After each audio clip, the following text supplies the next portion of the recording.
Welcome to this episode of the Cargo Couch with Logicom Hub. My name is Sam Stretton. I'm a lifelong participant of all things cargo related, from customs and excise, freight forwarding, and dangerous goods. This podcast aims to bring you all the news, activities, and interesting facts about all things supply chain. And at the end of the day, supply chain workers are identified as essential, especially when we had COVID. So it's really important for us to have a voice and to talk about things that are going on in our industry. All right, excellent. So in today's episode, we have a wonderful guest with us, Matt Humby. Matt, thank you for joining us on the Cargo Couch. Why don't you tell us a little bit about yourself? Well, thank you, Sam. First, thank you for letting me come on to this podcast. I really do appreciate it. So, my name is Matt Humby. Yeah, I'm the Senior Technical Consultant at Firechief Global. I've been in the fire industry for over 27 years. Wow. I'm interested in mediums that can dominate fires. I've always been interested in fires. And now there's been a lot of discussion over the last 5 years, but even going back 10, 15 years regarding certain products. And one of those is lithium ion batteries. So I've done a lot of research in looking at thermal runaway and how that fire can be controlled and contained. So basically, Sam, I'm interested in any fires, not a Yeah. pyromaniac, so I'm very safe to invite round, but interested in fires and how mediums should dominate a fire, and that's Yeah. that's that's the key to fighting any fire.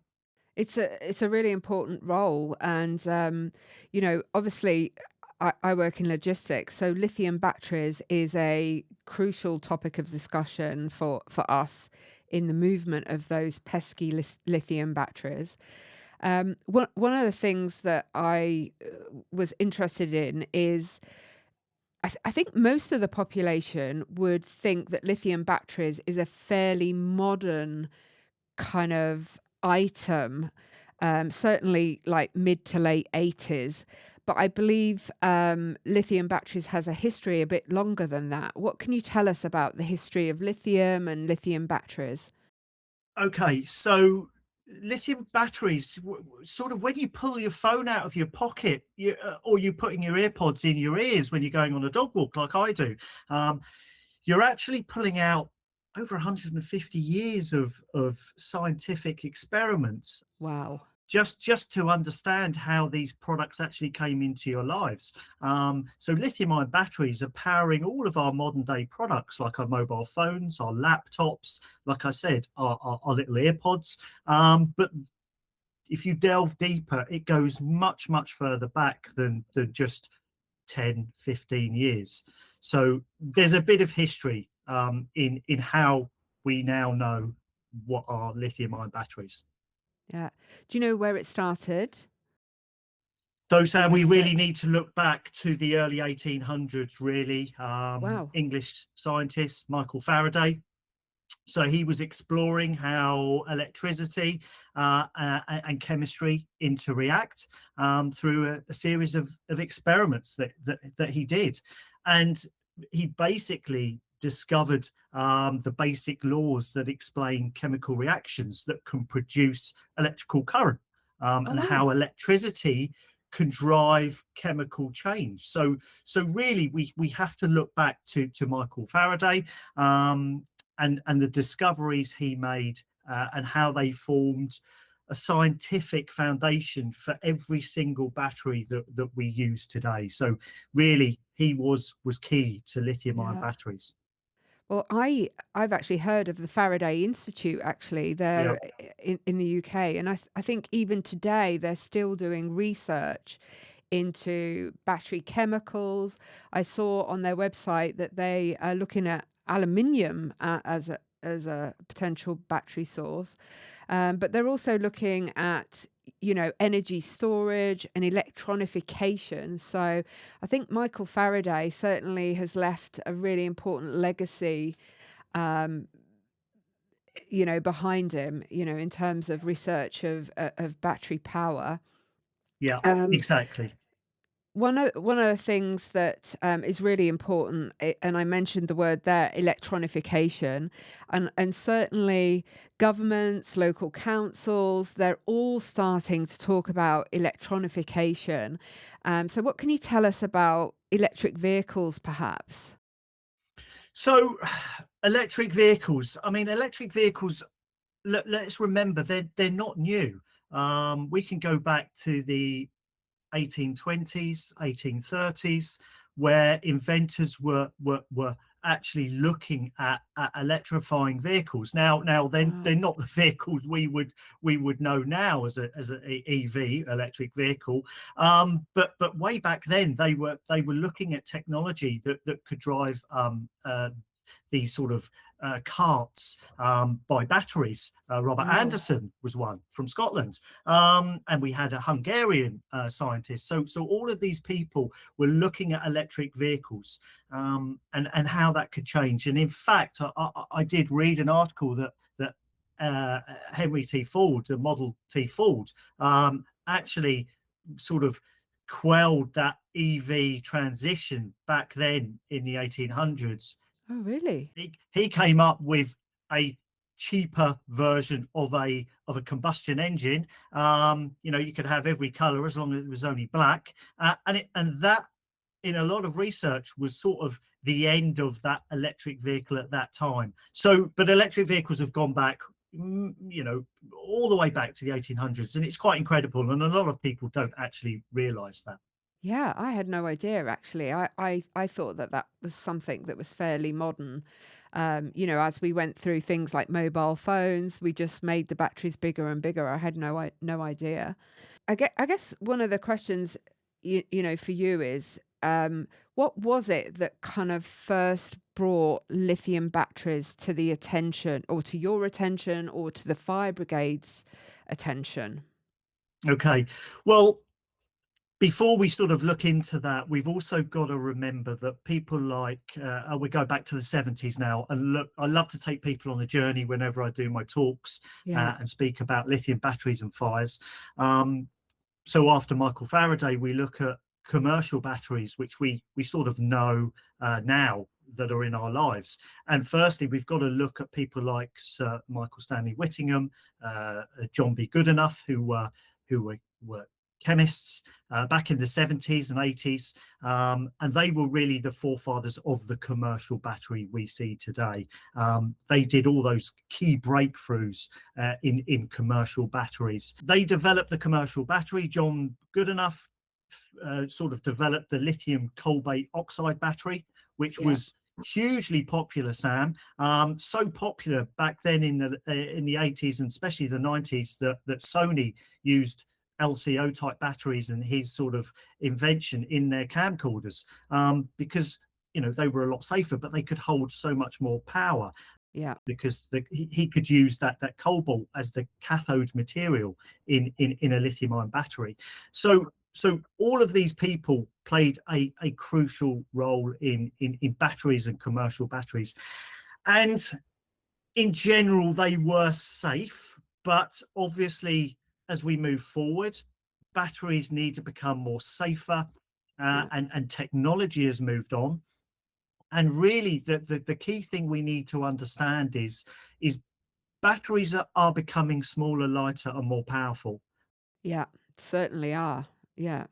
We want that. If you look at I show an image in some of my talks of the suitcase phone, which was from the 1980s, Oh, right. Yeah. weighed 3 kilos in weight, Oh my as a phone, goodness. and the battery would only last 40 minutes. Now that was the early Oh my commercial battery God. that I spoke about earlier.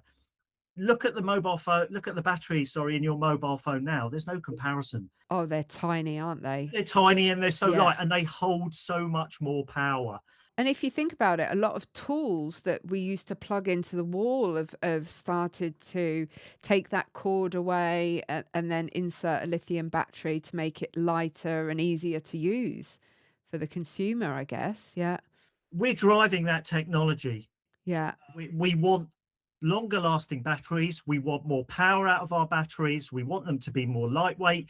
We may even have a phone that will last a whole week. And certainly the research is continuing, but the smaller and lighter and more powerful they are, then we just need to understand some risks that are involved, especially thermal runaway, which many of your listeners will know. Yeah. So we just need to have a mindset change. And I always say on how you view, treat, use, and especially how you recycle and transport batteries. Yeah.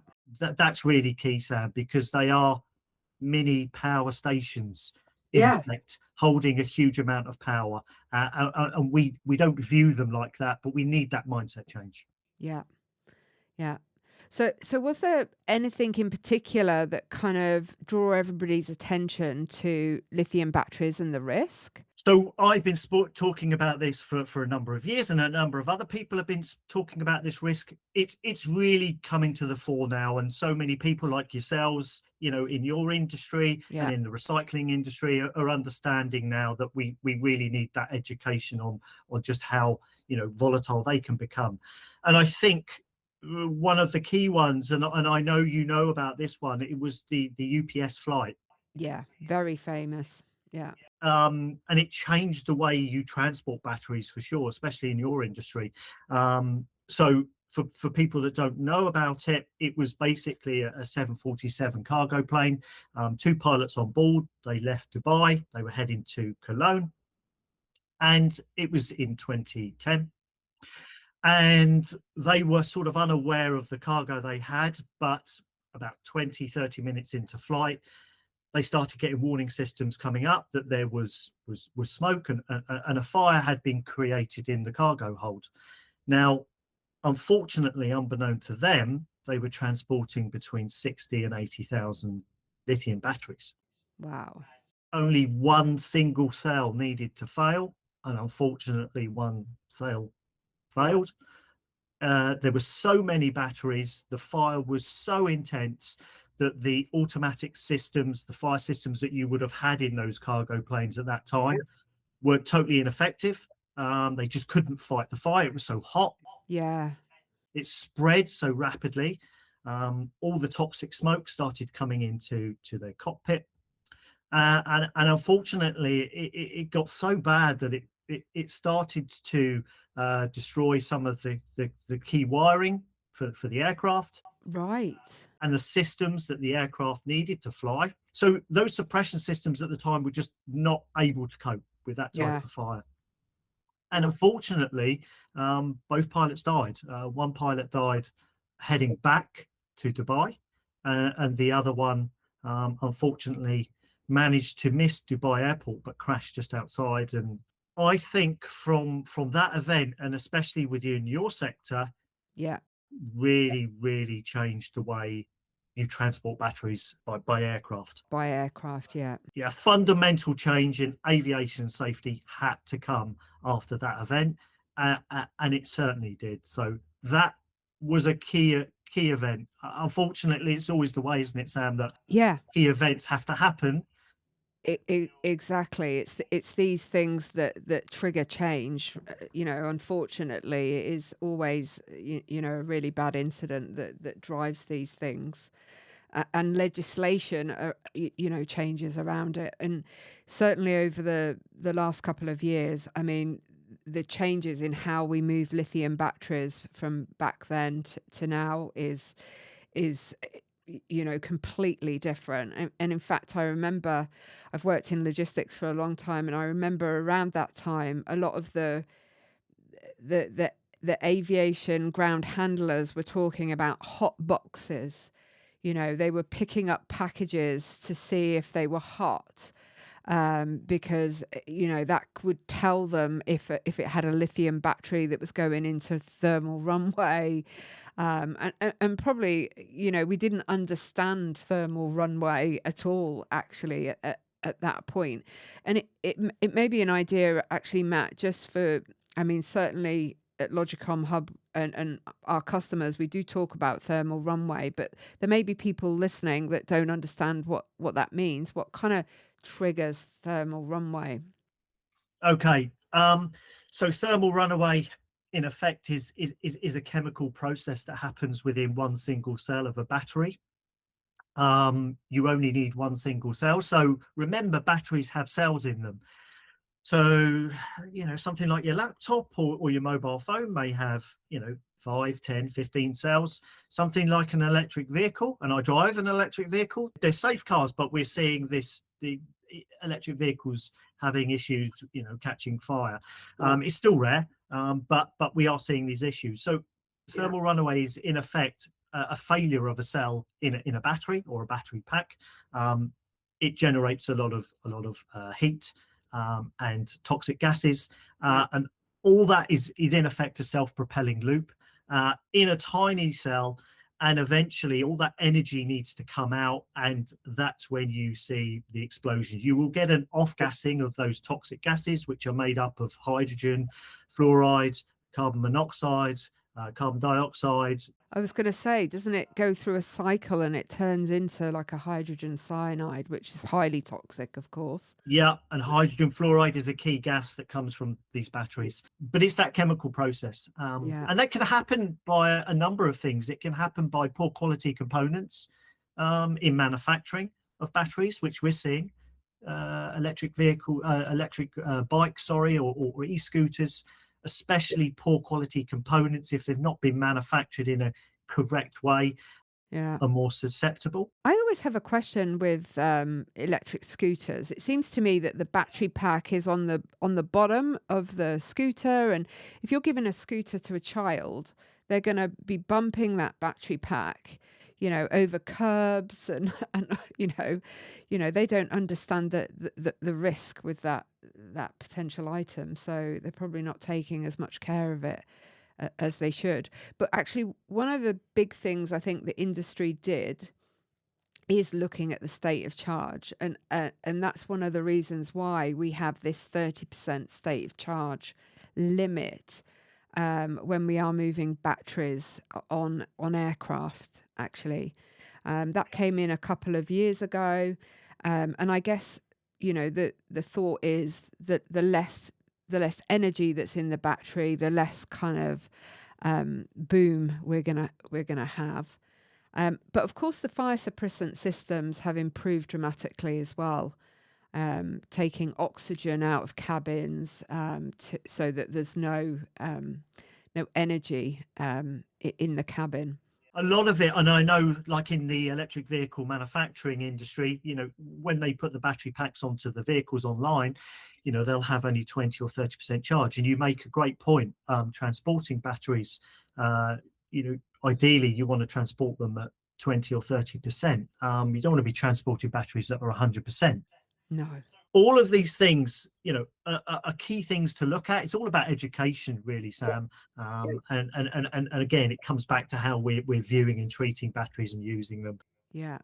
So there are many questions still to be answered, but Yeah. Absolutely. some of the most, especially in your industry and in the transport industry and in aviation, some of the most dangerous fires are the ones you don't see Yeah. until it's too late. Yeah, you're right. It's unfortunate um, that it's always too late, isn't it? And we are seeing changes all the time with the legislation of lithium batteries.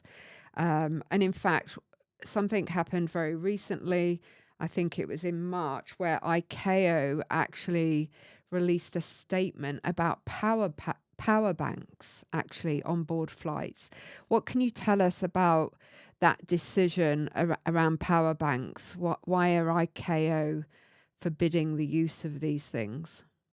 Okay, so we've seen a number of videos on social media, and I've seen them. I've posted them, reposted them of power banks, say, on board aircrafts going into thermal runaway. Now, power banks, again, if you look back 5 or 10 years, power banks were quite big. They didn't hold a lot of power. They are in effect like a bank. You deposit energy into them like you would a bank with money, and then when you want to withdraw the energy from your power bank, you withdraw it. You plug it into your mobile phone, and it will just charge it for you. So great products.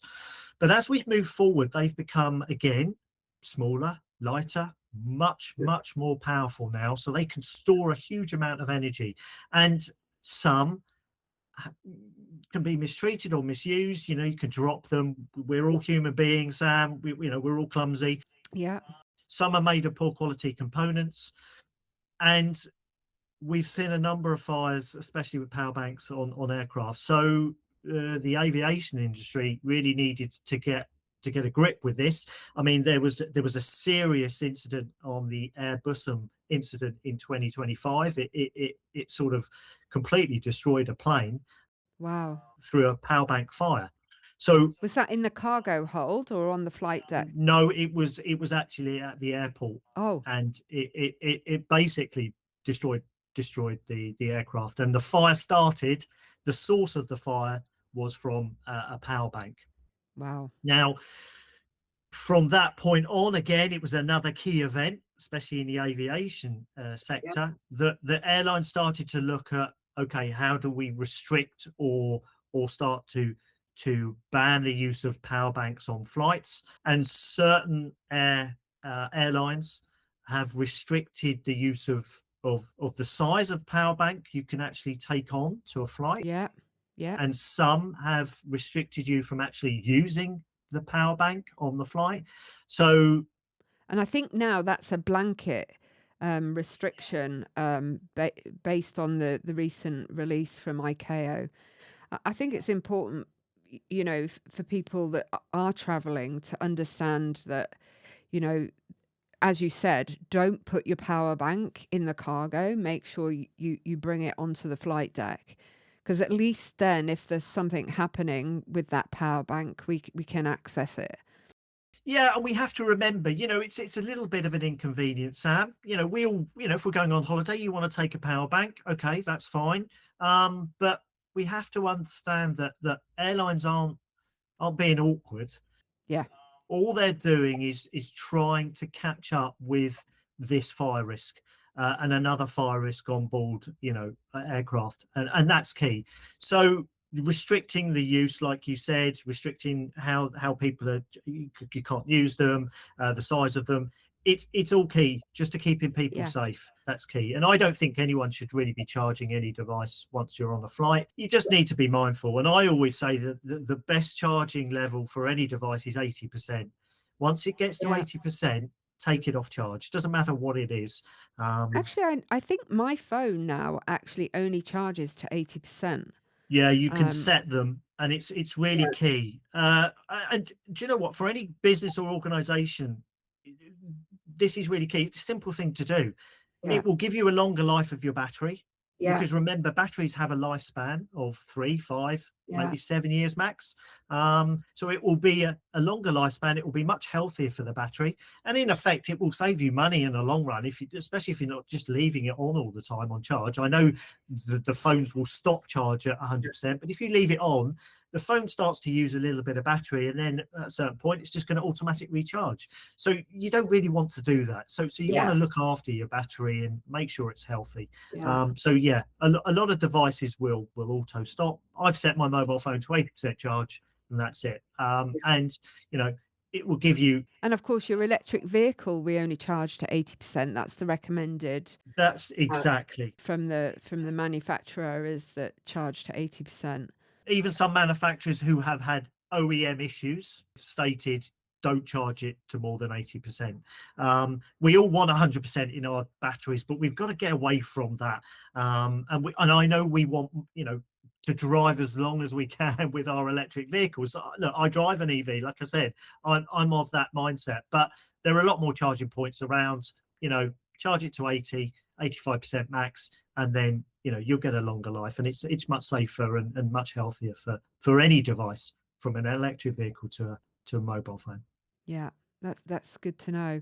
So we know that there is a risk when we're transporting lithium batteries by air, sea, road. What what what are the kind of risks in the home in relating to batteries? What how is lithium batteries being utilized so frequently by the general population change the role of firefighting, or what you guys do?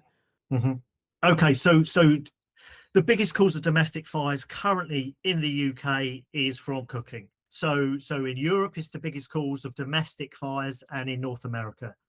Now, it's incredible because there are still, thousands of cooking fires each year. However, we are seeing a spiking data on lithium-ion battery fires, especially e-bike and e-scooters, ones that aren't regulated, ones that have got poor quality components, ones that have been damaged. We can buy cheap devices now, cheap electric toothbrushes, all these devices we can get with very cheaply online marketplaces. The regulations are not, they need to be tightened. So do you mean the regulations in terms of the manufacturing process Yes, and standard manufacturing. in yeah. So I've actually got a very good video, especially as we're talking about domestic fires. So I saw this online and it went viral across America and Europe and the UK. I got in touch with the owner, David. He's actually a fire chief. And the video shows them in their holiday home and their lovely dog, Colton, and his best friend, Mr. Cat. And basically, the family were out, but Colton is very intuitious and wants to explore. He basically got a power bank that was on the counter down from the kitchen counter, took it to the rug, and had a chew on it. And the video will show he's pierces the battery obviously with his teeth, and it goes straight into thermal runaway. And you'll see how the fire spreads, and the violent reaction from that power bank. They both go running upstairs, and you'll see the fire. So even our pets can start lithium-ion battery fires. Wow. So that's why it's really key to have this mindset change. Just be aware of what you've got lying around a house, especially if you've got dogs that like to chew. Yeah. The great thing is, in the video, you'll actually see that the power bank is on either a natural wool rug or a flame retardant rug. Now, it slows the spread. So the fire actually, the rug actually stops that spread of fire, and it was controlled very, very quickly and easily. But if it would have been on a throw, a synthetic throw or synthetic rug, it could have been a lot worse. But it's an incredible video, and I hope everyone enjoys it. Yeah, thank you, Matt, for sharing that with us, and thanks to David and his family actually for sharing that. It's important for people to see how quickly and easily these things can happen. Great video, and you just wouldn't think your pets can start a fire at home, but there you go. I think that makes sense. And the metrology bill was given royal assent last year. So the metrology bill had more emphasis on online sellers selling safe products to consumers, and especially electric devices and batteries.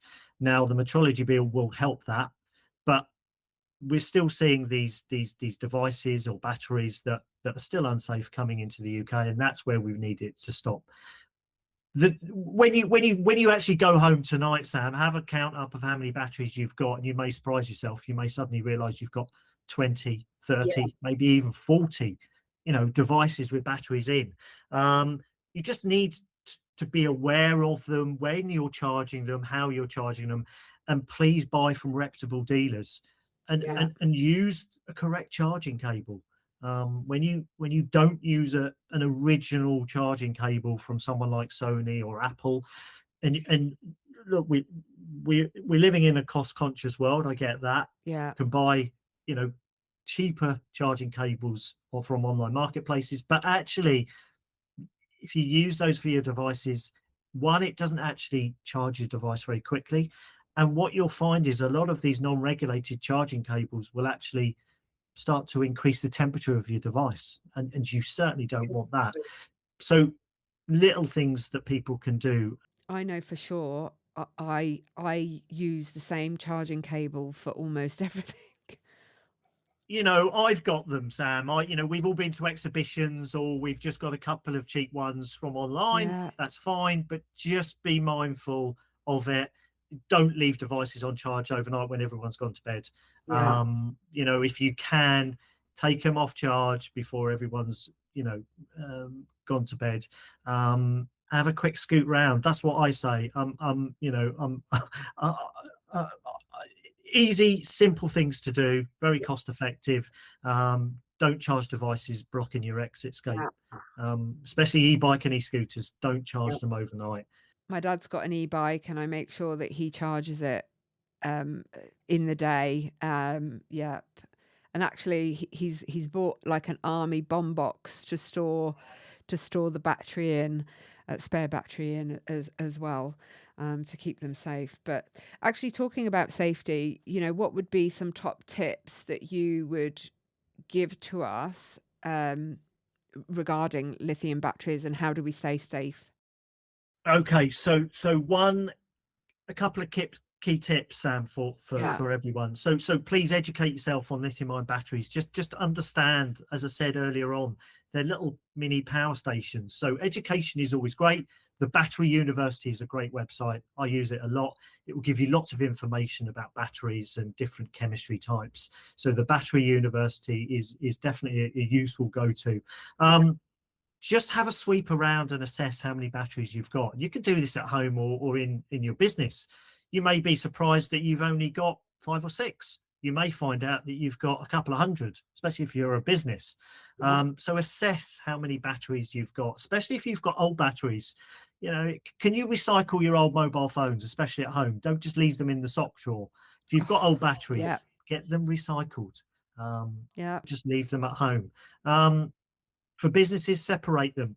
So if you're storing batteries, so you need to separate them from combustible material and flammable liquids. So separate the risk. Keep them in one controlled and contained area. As I said, don't overcharge. Especially if you're a business again, or an organization that deals with a lot of batteries, or you have a lot of batteries on charge. Just have one specific charging station. Don't leave them on charge overnight. Charge them to 80%, take them off charge. Train staff to recognize, the early signs of thermal runaway. So you need to be really quick, but you may be hearing some strange noises popping. You may have that off-gassing. They need just to be aware of those early signs. Should they have like protective gloves and maybe a mask to protect themselves from the toxic gas? Or it's a good question. I mean, if you're a transport company transporting a lot of batteries, you really need to go through those sections. And yes, because we're not advocating people become firefighters. That's not what we're saying. But they potentially could be exposed to very toxic and flammable gases. So potentially, if you've got a lot of batteries in your organization, you need to have a specific area, and maybe invest in a mask for 1 or 2 of the people that are working near those batteries, just to err on the side of caution, Sam, and be aware. So key things. And it may be that you allow the battery, if you had a fire, to burn out in a safe and controlled way if possible. So if you're storing batteries, don't store them in the middle of a warehouse. Store them as close to the exit as you possibly can. As I said, away from fire exit doors, but near an area where you could actually potentially get that battery outside, or those batteries outside. Okay, excellent tips. Is there anything that continues to be a concern for the Fire Brigade? The biggest concern is we're seeing this massive increase in fires, especially in the waste and recycling sector. And I know within the transport sector, there's been a number of fires from businesses transporting batteries. But now the recycling sector, we've seen a 70+ increase over the last few years. It's incredible. It's the biggest cause of fires now in the recycling sector, because people are throwing away. We do live in this world, Sam, unfortunately. We're a throwaway society still. You can buy cheap toothbrushes, cheap devices. Once you've sort of no need for it, you just put it in the bin. Please don't bin any batteries, especially in smaller devices. So don't bin batteries, don't bin devices. Take them to your local recycling centre. Small products like toothbrushes, mobile phones, laptops, supermarkets can take them back. Look on Material Focus website. Brilliant website. Will show you all the places that will recycle all these batteries, because there's value in them. So we're seeing this increase in recycling fires. So that is a concern. and how the fire and rescue service tackle these is still very challenging, depending on the scale of the battery. When we're talking about electric vehicles, it's very complex, but Yeah. we've seen recycling sectors more or less destroyed from a single small battery from, say, a toothbrush. So if one cell kind of sets alight, that could then impact any other cells in the area, and then it just gets bigger and bigger. Yeah. Just gets bigger and bigger. And don't forget, recycling centres will have flammable material, Yeah. all that lovely dry cardboard. So they are constantly aware, and now it's potentially the biggest fire threat.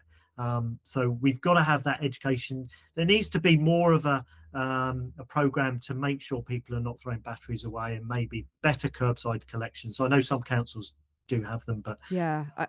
I know that my council, I believe, I think we had 2 incidents in the space of a month where the jaws came down on the refuse collection, and obviously they hit a lithium battery. Now we have to leave electrical items on top of the bin, but I don't think that's consistent across the UK, for sure. no, we do need that. And some estimates say now, especially with the insurance sector, and I know some colleagues in the insurance sector, potentially the cost of fires in the waste sector is going to be up to £1 billion a year. And I'm talking, loss of premises, Yeah. firefighting needed, the cost of getting those, firefighters out, loss of business, rebuilding that whole recycling sector, Environmental impact. Yeah. environmental impacts, exactly. So estimates are putting it up to £1 billion a year, and there needs to be tighter regulation, but there needs to be much more education, especially from children upwards. Yeah.